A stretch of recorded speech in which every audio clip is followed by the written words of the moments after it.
So oftentimes when you cut paracord, you'll have the inner strands poking out. You don't want to start fusing with the cord in this state, because as the inner strands melt down to the sheath, the outer sheath, they'll start to burn, and burned paracord does not like to stick to itself. So I'll start by cutting both ends flush. There you go. Now let's start our flame. You don't want to put the cord directly into the flame, you just want to try to meet it up to the edge, and ideally it's not going to catch on fire, you just want to melt it. If it does catch on fire, just blow it out.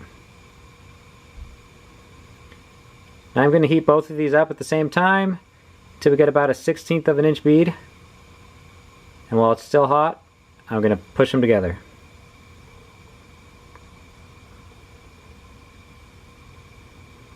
Wait for it to cool off. Now if I did this correctly, I shouldn't be able to break this under my own strength, so hopefully this works.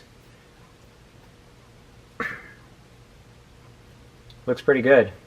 Now keep in mind the paracord has to be brand new, clean at the ends, meaning it hasn't been fused before. If you take two ends that have been fused prior and then try to put them together, it's not going to work. It's going to break under your own strength.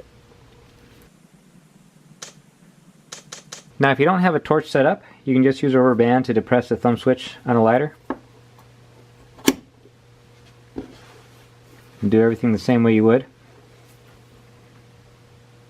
Then you're going to bring them together. Now here's another little tip. If you're trying to finish something off with paracord, this is what I would do when I was attaching my goggles to my Kevlar back in my old Army days. Right? Again, you want to trim off any excess inner strands so that everything looks nice and flush. There you go. Then I'll take my pliers, grip everything together, leave a little bit out,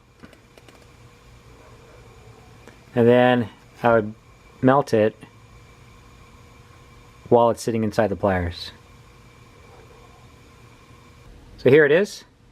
This will sit flush and it'll have a nice low profile fuse to it.